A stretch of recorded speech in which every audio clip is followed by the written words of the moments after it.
Everybody ready? Yes, ma'am. Mr. Cook has one more thing to do, Your Honor. One housekeeping thing. All righty. Anytime anybody needs a break, just let me know. I'm working on not drinking water, so I can go all day. So please, anytime, we'll take a break. Yes, Your Honor, sir. I have an exhibit that we want to introduce. It is a very recent exhibit. If you would hand that to the witness. This had been provided to both counsel. Mr. Lee, what's been handed to you, if you would confirm, is an agreement for the purchase of power and energy between the Walton EMC and Nestle Purina Pet Care Company. Is that right? Yes. And is your signature on the toward the end of this document? Yes. Okay. I would move to introduce this contract as an exhibit, Your Honor. Yes. No objection. Do you have an objection? No, Your Honor. Okay. Yes. Thank you.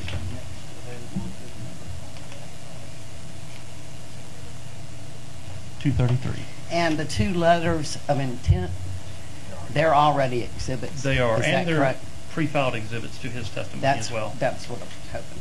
Okay, so what's the number for this? 233, Your Honor. And like Mr. Droz, we're going to compile a set for the court reporter and yourself. Okay, thank you so much. Don't make a whole new set, whatever you do. Okay. Just please supplement. Sure. Yeah. Ms. Warren does, but that's, I mean, my office does not have enough room for all of it. All right. May I go ahead? We're ready to go. Thank you. Good afternoon, Mr. Lee. Good afternoon. Good to see you again. Yes. I'll have a few questions for you today based on your pre-filed testimony.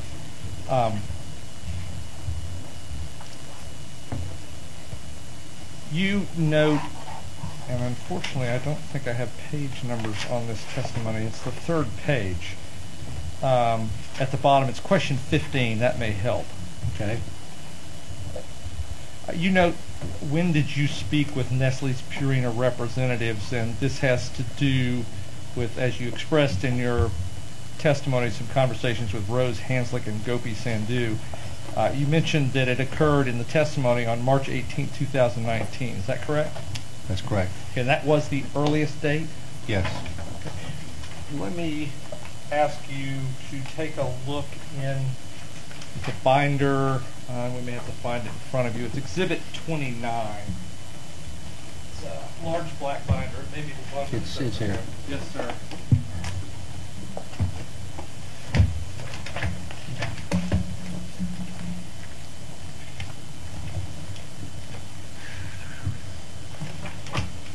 Okay. Exhibit 29 is an email thread. It was produced by Walton EMC and has base label 616 on it. At the top, it's from Hudson Kingery to Robert Casey at Georgia Transmission. It's dated March 18, 2019. But I'd like to focus on the bottom of this page. There's an email from Joe Sowell to Robert Casey, and it's dated March 18, 2019 at 9:54 a.m. Do you see that? Yes. And if you read into the text of that email, it says, Jerry said that Ronnie thinks a transmission line runs next to the site and is concerned about capacity of the line if GTC were to construct a new inline substation to serve the load. You see where I'm reading from? Yes, I do. And this would seem to indicate, are you the Ronnie that is referenced there? I don't know. Okay. Did you express any opinions or thoughts to Jerry Sowell in around March 18th of 2019? I did not talk to Joe Sowell. And actually, it was Jerry. Jerry said that, Ronnie, is there a Jerry you may have I spoken did to? talk to Jerry, Jerry. And do you remember talking to Jerry in or around this time frame? Yes, Okay. About the Hartwell project? yes. And this was dated 9:54 in the morning on March 18th. Would you have had any reason to talk to him about the Hartwell site before you had a conversation with Ms. Hanslick and Mr. Sandhu? I don't believe so, no.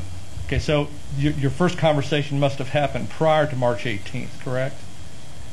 I don't remember the exact date, except the 18th. But this at least would lead you to believe that it was before the 18th, because you certainly weren't talking to them at 8:30 in the morning, right? I don't recall the time we talked. What do you recall about that conversation? We talked about the site that they were building in Hartwell. I was familiar with the site because I drive by it when I go to my house there. So I'd been by there many times. So I was familiar with the site. I knew something was going on there, and I knew it was Nestle Purina. When I found out that they wanted to talk, and then we discussed a lot about the plant. I asked them if they had chosen Georgia Power Company. I asked them a lot about the loads, their understanding of everything. They had a fairly good understanding of the territorial law. They told me they had choice. They believed. We talked about it for probably an hour or so, and then that was the first conversation. Did you or Walton EMC ever express to Nestle Purina that Walton EMC believed that Nestle Purina had a customer choice? Yes, I told them I thought that they did have a choice because of my understanding of the territorial law and rulings that have been happened in the past at the PSC at the hearing officer level. And that happened in that initial conversation? I don't recall whether I said anything about it, but yes, I think we did discuss the Southwire ruling.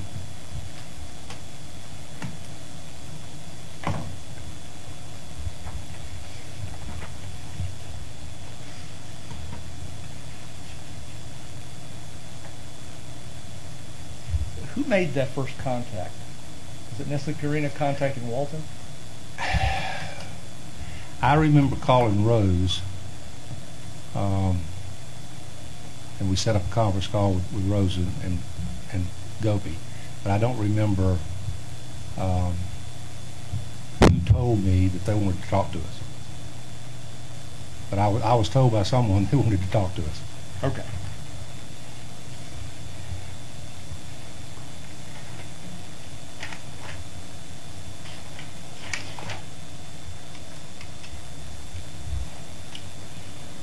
You indicated in your testimony just gave that you drive by the site all the time, right? Yes.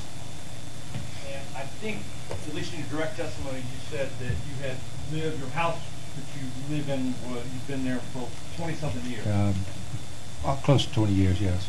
So that would, in math numbers anyway, that would take us back to 1999. Were you living there when the changes that Springs Industries made to the building were taking place? No. So you never saw the building when it looked like this, which is January 27, 1993. And I only could see it from the road as you drive by. Were you aware that there was a substantial change that was going on in 1999 that Springs Industries was working on? I didn't go by there in 1999. When were you first aware that there were changes going on that led to the current configuration of the building? Probably in 2018. So you had no knowledge about this addition until 2018? No. Well, it was there when I was going by. It was already there. There was no local chatter or talk about the fact that there was a big expansion going on? No, I saw it in the paper that Nestle Purina had purchased the property. I'm talking about the Springs Industries No, expansion. I don't go that far back. Meaning you didn't know at the time? Meaning I did not know at the time. Okay. Because I wasn't there. Well, I wasn't sure, given the fact that you said the 20 Well, time period. early 2000s is when Okay. I started going, and it's just now 2019. So Would you look in the exhibits in front of you at Exhibit 51, please?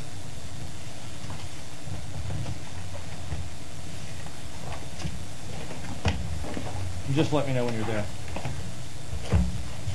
okay.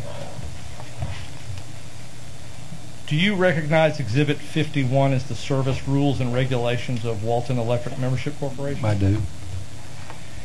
And just for the benefit of Judge Gibson, tell us what these rules and regulations are. They're, I guess you kind of call it a Bible that we go by to serve our consumers, our customers.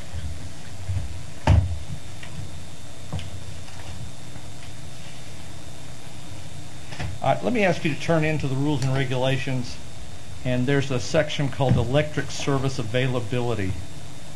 It's on page 4. Okay. And there it notes that any person, firm, association, corporation, or public body shall apply for membership and pay a $5 membership fee together with a $20 non-refundable account establishment fee and service security deposit that may be required by the cooperative. Did I read that correctly? Yes. And that's all that's required to establish service with Walton EMC, correct? Yes. So you don't have to have a written contract with Walton EMC. Our large customers, it's a practice that we have a written contract with a very large customers. So it's a practice, but it's not a legal requirement. It's been asked for a legal opinion. Fair enough. I'll rephrase. To your understanding, it's not legally required that there be a contract. Same objection. Yeah. Legally required by whom? By the Public Service Commission. I mean, you can answer the question. Are you aware of it? I'm not aware that the Public Service Commission requires that, no. Thank you for that clarification. Let me ask you to turn to page 6 of these rules. Okay. This is a carryover of the section we were just in. What's your exhibit number? I'm sorry. I'm sorry, it's 51, Judge.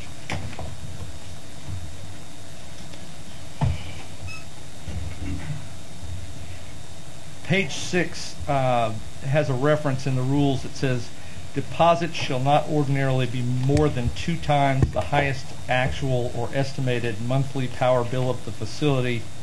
This is under commercial industrial deposit, except when service is being furnished on the basis of a written contract or when the cooperative determines that a higher amount is necessary due to some unusual circumstance. To read that correctly? Yes, except I was on page 7 first, so I didn't follow your... Okay. Do you need me to read it again? But that's what I read, yes. Okay. So, because there's an exception in there, except when service is being furnished on the basis of a written contract, that would suggest to you, wouldn't it, that there are instances in which a written contract is used and there's circumstances where a written contract isn't used, right? Except that on page 7, if you'll turn one page, you'll see under number 2, all applicants for multi-phase service will be required to execute a written contract in advance of extending such service.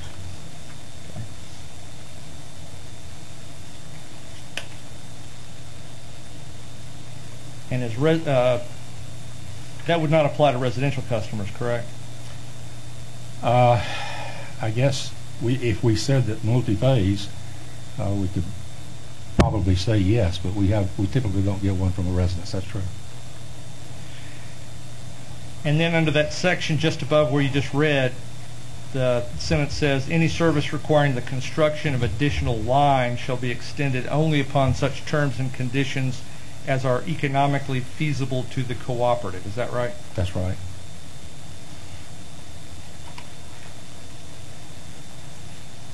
So Walton reserves the right to determine whether or not any additional extension of service is economically feasible, correct? Yes.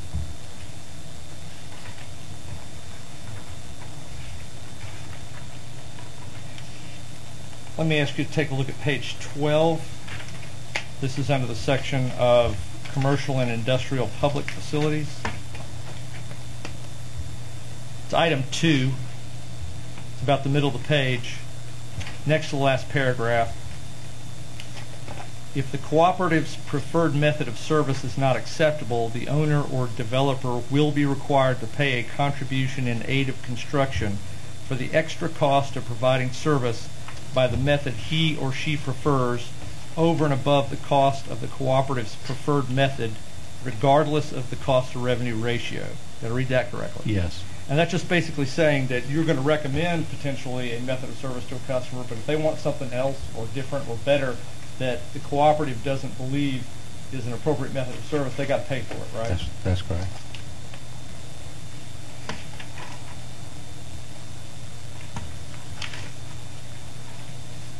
And then if you, I think one more question with regard to this exhibit. Page 14, there's a section entitled 2-4 Service Interruptions. Okay.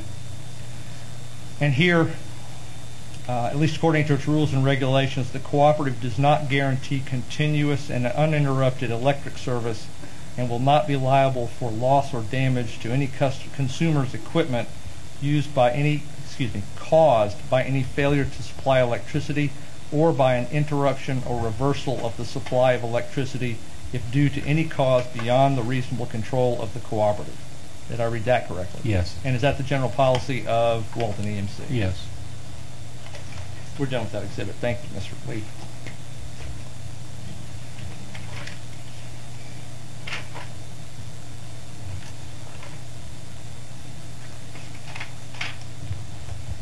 That's all I had.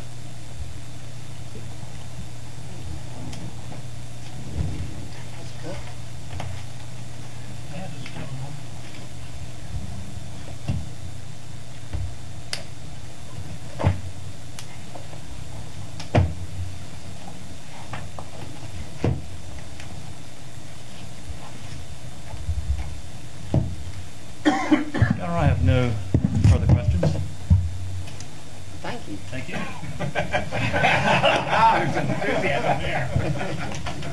Judge, we would move the admission of exhibits 51 and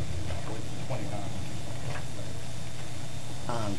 They are admitted subject to previous motions that have been taken under Thank you. consideration. Thank you, Mr. Lee. You may be excused. And our next witness, Mr. Cook. Please call. Walton EMC calls Hudson Kingery.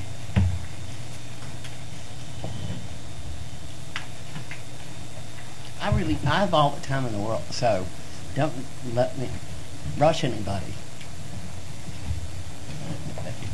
I forgot my summary, David. Oh, okay. One moment, please.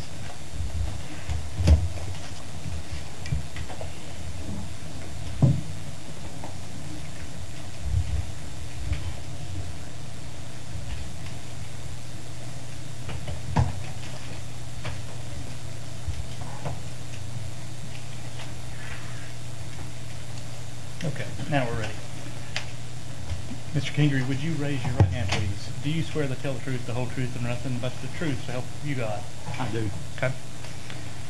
Mr. Kingery, would you please state your full name, please, Harry Hudson Kingery, and your business title? Engineering and Power Services Director at Walton EMC. Okay. On August the 16th, 2019, were 7 pages of your direct testimony pre-filed in this matter. Yes.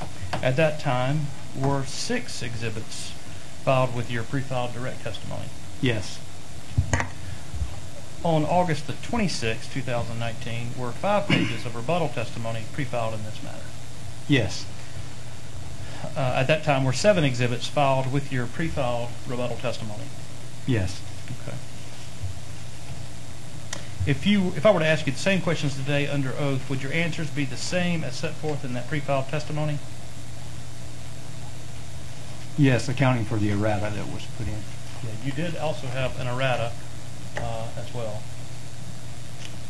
On the rebuttal, I believe.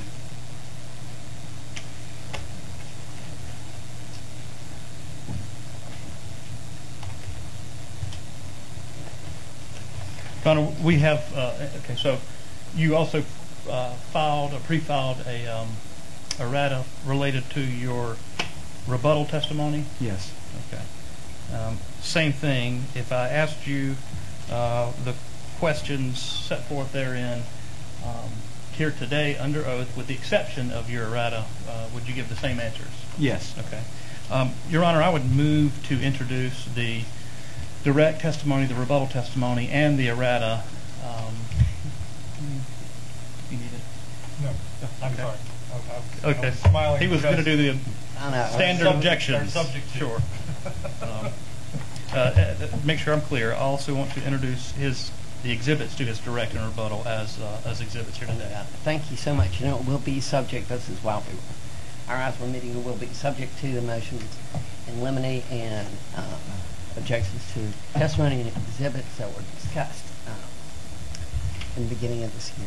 Sure. There will Mr. be, and that's admitted. Okay. Thank you. Mr. Kingery, do you have a brief summary of your testimony to present? I do. Please proceed. My testimony explains how and why Walton EMC will provide electric service to Nestle Purina's food processing plant located in Hartwell. I am the Engineering and Power Services Director at Walton EMC. As the Engineering and Power Services Director, I supervise the System Engineering Group, the Project Engineering Group, and our Utility Coordinator. Specifically regarding Nestle Purina's food processing plant, I work closely with Nestle Purina's engineers and representatives to determine Nestle Purina's expected load, connected load, and its electric service needs and concerns. During my conversations with Nestle Purina, and based upon my education, training, and experience as an electrical engineer, I determined that Walton EMC would provide Nestle Purina electric service via a single 12 kV meter at an on-site substation. 2 independent circuits would end at locations near Nestle Purina's metal-clad switchgear. Walton EMC, in conjunction with GTC, constructed a 41.7 MVA 115 to 12 kV substation immediately adjacent to the plant on property being acquired from Nestle Purina. The forecasted final cost for the substation for GTC and Walton EMC are $1,883,863 and $182,512 respectively. Walton will also spend approximately $526,000 on distribution lines and equipment. This substation would have the capacity and reliability to effectively power Nestle Purina's food processing plant at their projected load of 12 megawatts by late 2021.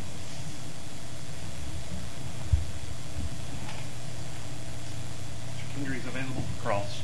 Thank you.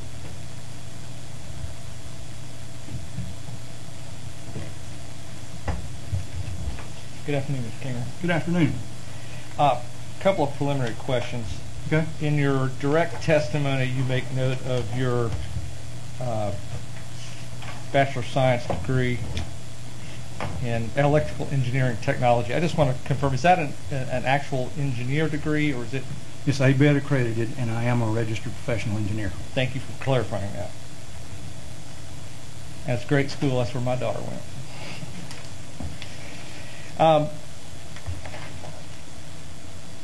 When did you first have knowledge with regard to any potential service option for the Nestle Purina plant? Like Rachel, it's been kind of a blur since it started, but I believe it was late afternoon of March 18th. We looked at an email thread with Mr. Lee a couple of minutes ago, discussing some discussions with folks, with some discussions at folks at Georgia Transmission. Right. And you were the recipient ultimately of that email, right? I believe so, yes. Do you recall any discussions prior to that thread of email? I do not.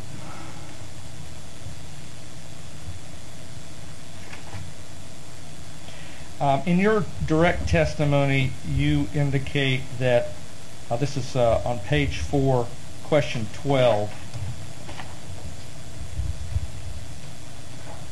Walton EMC concluded that it would use a single meter for the property facility, and your answer is, since Nestle Purina requested service at 12 kV and they would be Walton EMC's sole consumer from the substation, it is simplest and least expensive to use the 12 kV metering at the substation as Nestle Purina's meter.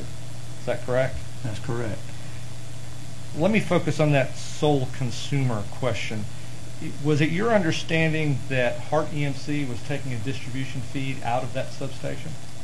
Initially, Hart indicated they would not. A few weeks later, 5 or 6 weeks later, I don't remember when exactly, they decided that they would. And that is the current plan? Yes. Has that feed been energized? No. When is it anticipated that it will be energized?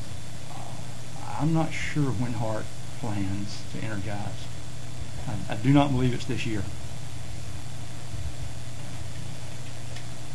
Do you have any idea as to when they plan to potentially utilize that aspect of the substation? I don't know. I mean, they just indicated to me that it wouldn't be this year.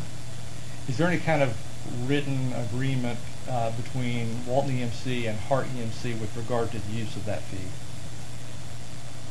No. The property upon which the substation sits, was that ultimately deeded to Georgia Transmission? I believe that transfer has been completed. And what is your understanding of the ownership of that substation? Is it Walton EMC's or is it Georgia Transmission? The substation and the property itself, again, and I believe it has been transferred to GTC, is primarily the property of GTC.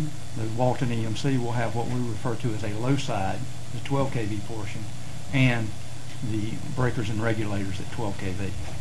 And will Walton EMC pay a fee to GTC with regard to the use of that feed? Yes.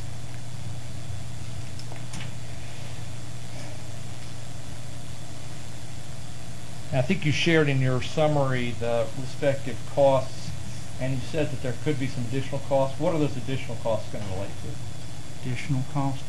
Did you say there was an additional $500,000? Oh, yes. That is the cost of our station equipment and the distribution lines we're going to build. Excuse me, let me correct myself. That is the distribution lines that we're going to build.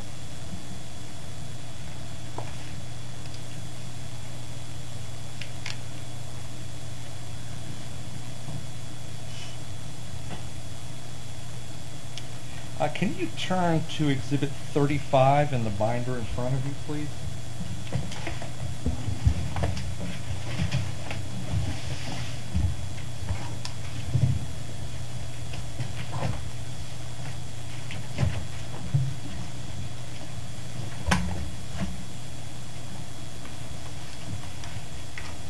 Okay. Bless you. Exhibit 35 is an email from you to Robert Casey on April the 2nd, 2019. Is that correct? That is correct. And the subject is Nestle Purina on-site work. Yes. And you write to Mr. Casey, you can proceed with any on-site work necessary. Please continue to keep as low a profile as is practical. We do not know if GPC has been informed. Did I read that correctly? Correct. And you were essentially asking Georgia Transmission to keep a low profile so that Georgia Power might not know that there had been a choice of Walton EMC? I did not know if they had been formally informed, and I felt it better if it was done formally rather than them showing up on site and saying, "Hey guys, what are you doing?" Did Mr. Casey heed your advice as far as you know? To my knowledge, yes.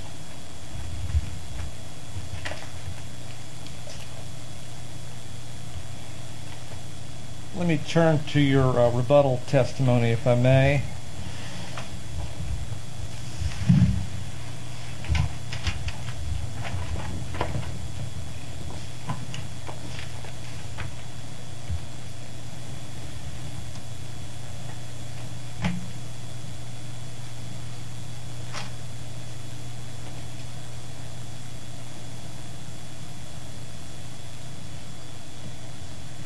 Looking at the question that you have on, I guess again we're without pages, but let's go by the numbers of the questions. Okay. Third page, question 8. That's question 8. Okay. And you sponsored two exhibits, HKR3 and HKR4. HKR3 is a document entitled Flicker Analysis, is that right? That is correct. And this was a study, at least according to the document, that was performed May the 7th of 2002, is that right? That is correct. And it had to do with equipment that was or could potentially be installed at Springs Industries? That is my understanding from the title. Do you have any independent or personal knowledge of this study other than what's reflected on the paper itself? I do not. Have you undertaken to make any engineering comparison study between the equipment that is the subject of this flicker analysis and the motor load that would be used by Nestle Purina? No.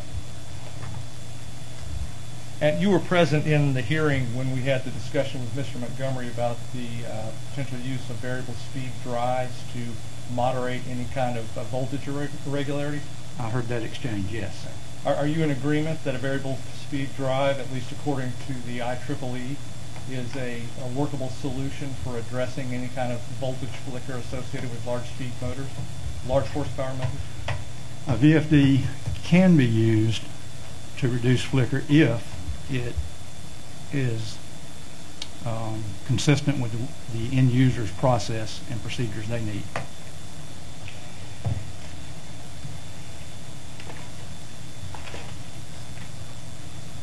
Is there any doubt in your mind that Georgia Power knows how to construct a substation? No, sir. I think that's all I have. Thank you, Mr. King.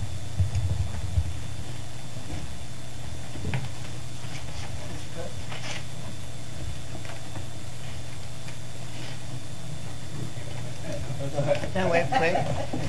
We did it. I'm ready to get out of here. Couple more minutes.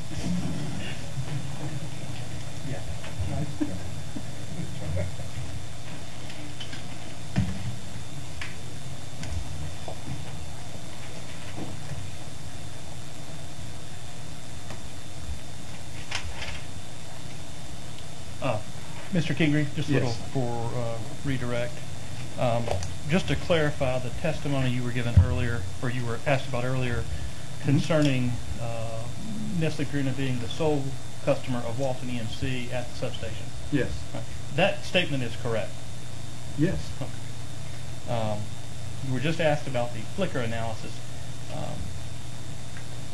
Is that the same as a voltage drop concern that you testify about in your? It is not. Okay, that's it. I want to thank all the witnesses for appearing and testifying. And I think there's some housekeeping matters we need to take up before adjourning. There are, and if I may just confirm for the record that Walton has rested. Walton has rested. Thank you. In terms of a housekeeping matter, the council had discussed during a break, subject to your approval, Judge, possibility of, in lieu of any kind of closing arguments at this time, submitting post-hearing briefs. Our proposal to you would be that after the transcript has been prepared, that we have 25 days within which to file contemporaneous briefs. 25 days after receipt of the transcript. Yes.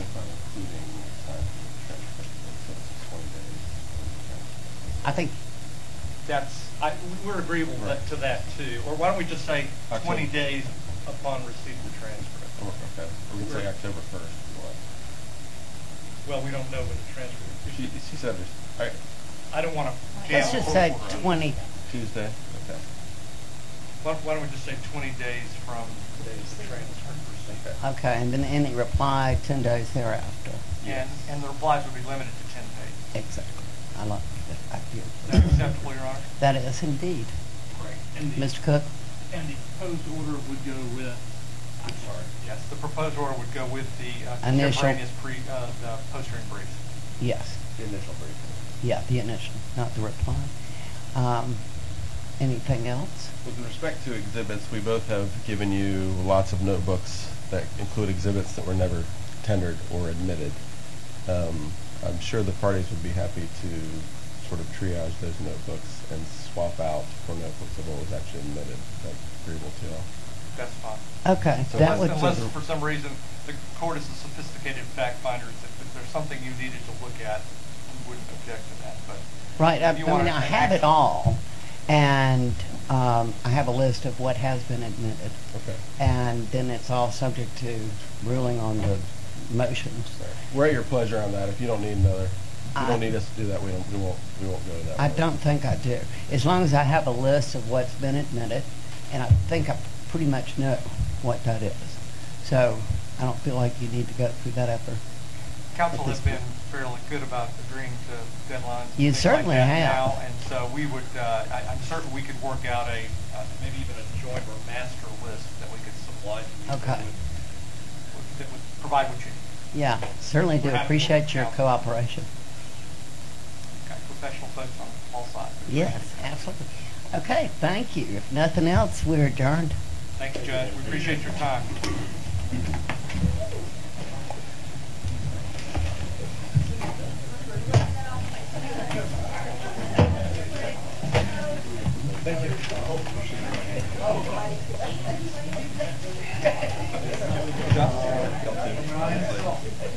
Fun to go up against the team.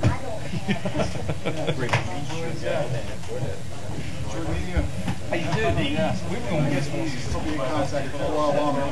We will. I was.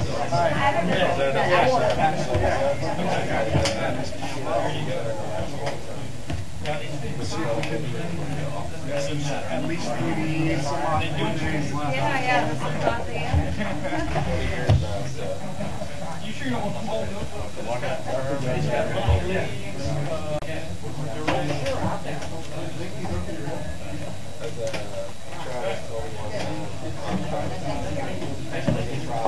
They've got everything.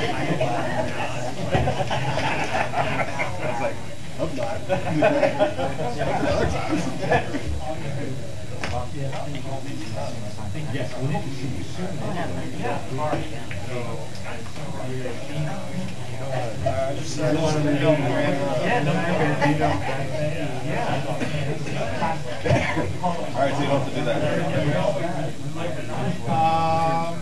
Just when you get all the shit.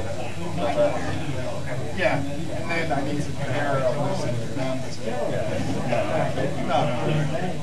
Well, I just emailed Randall to send it. I told him 4:30 or earlier today. I just emailed him to send it to come down. Otherwise, you'll have to stay around here. I mean, I have my laptop. We can take some. I don't know if you'd be allowed to stay. Go down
Do you need a card from us, ma'am? Thank you. You're fine. Do you need a card from us? No problem. I want. Do you need a card from us? No, I don't. I know. And this is your first Yes, ma'am. Yes. Thank you.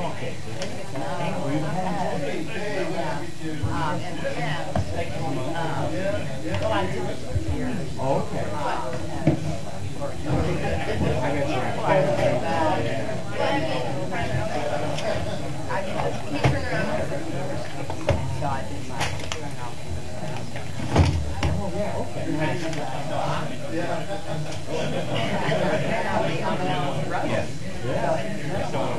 Hopefully we didn't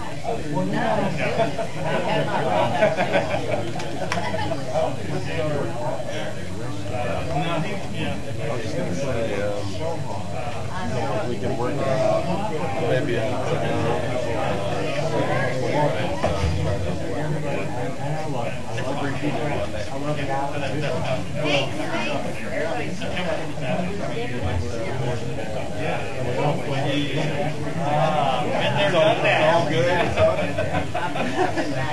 There is hope. That's right. Every day is better. There you go. It is. Yes, they are ours.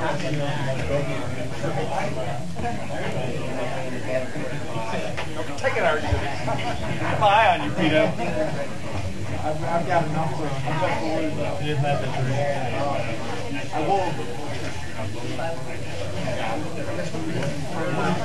Soon about the joint exhibits. Yeah. We do have some of our pre-filed rebuttal exhibits have multiple numbers just because they're a series of pictures. So they're going to have it. But I'll definitely send, so if you guys want to confirm. No. We just want to make sure it's a clean record too. And Ashley would probably handle that. So feel free to contact her. You can call me too, but I'm going to take it. I'm going to give it to her. So.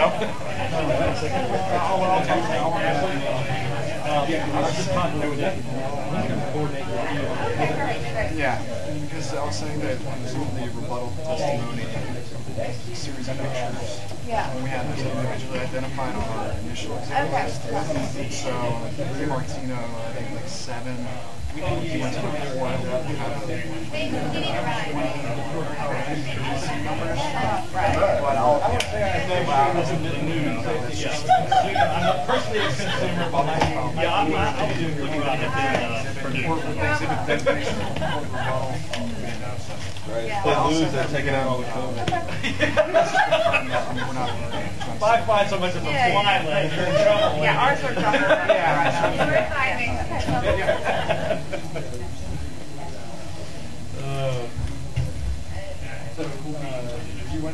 I am struck by the irony. As many bugs as my cats eat. It is, yeah. Well, we're starting to enforce hairnets now, like beard nets. And so we've got on the dry side, we've got material that comes in there, and it's got like a spike there. So it does get a little bit. Well, the process, I sort of regret that you can see an operation, but it's fascinating. I think I should be very proud of it. As you say. Yeah. She is very sharp. I appreciate it. What always surprises me how automated it is.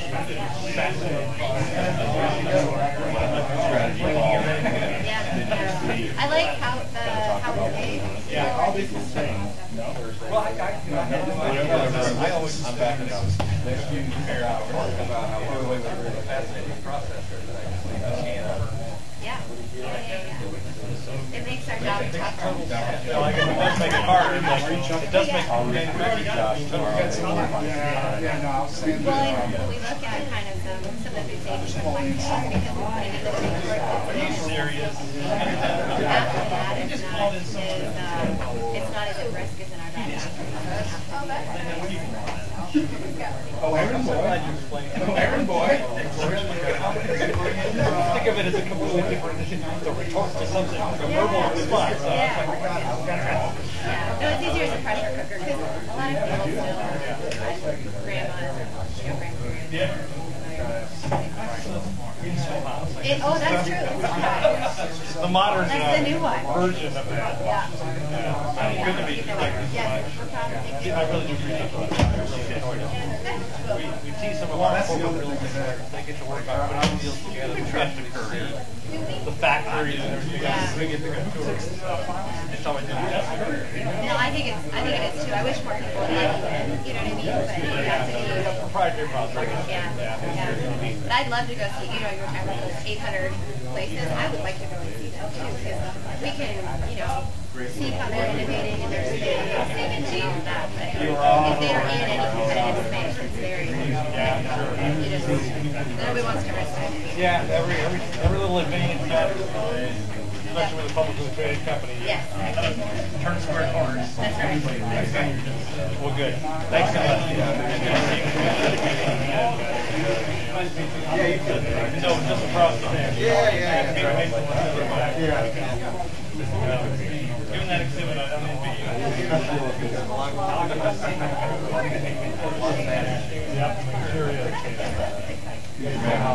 doing great things for the community, though.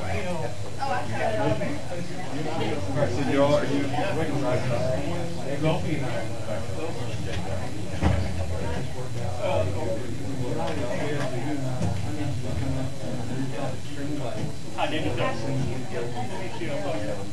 That's on email. Well, good to see you. All right, good to see you. David, to see you. Great job. Thank you, too.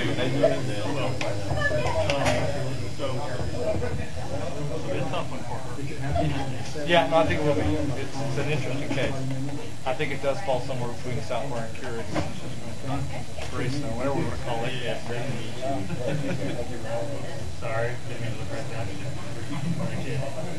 I know I'm going to see you. I know I'm going to see you. I don't have my idea.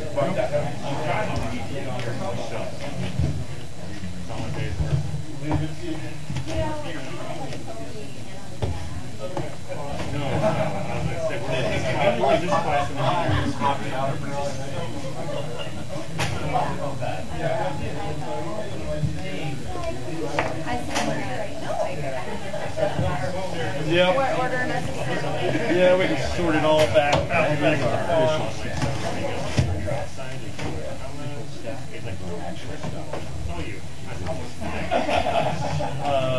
Those are things that I did use. Yes, you probably ought to hang on to those.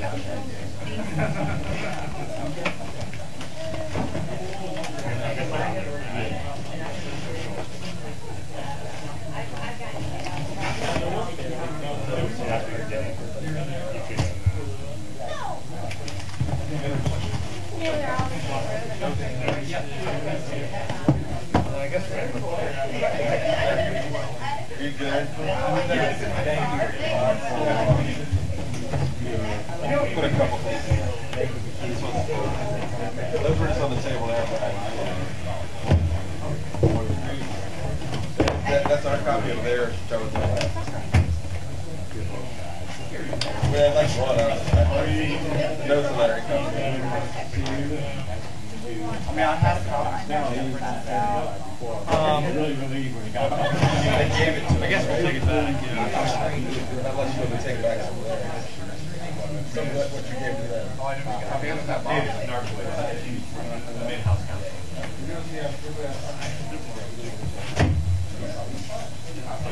Thank you. Nice to Where's your chair. I'm sure I'll see you later. We'll talk next week. All right. Thanks for your help.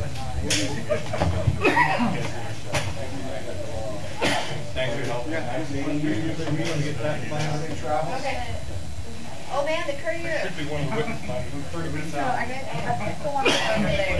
You did? Yeah. Yeah, I didn't see any other ones. Okay, then that's good. I was going to put that in here. We've got next three. It's a little bit more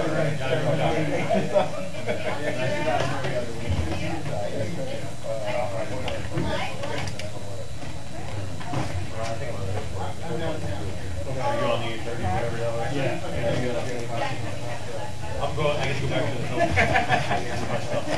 get it. Yeah, you think, yeah, I like that. We're going back. I'll just. All right.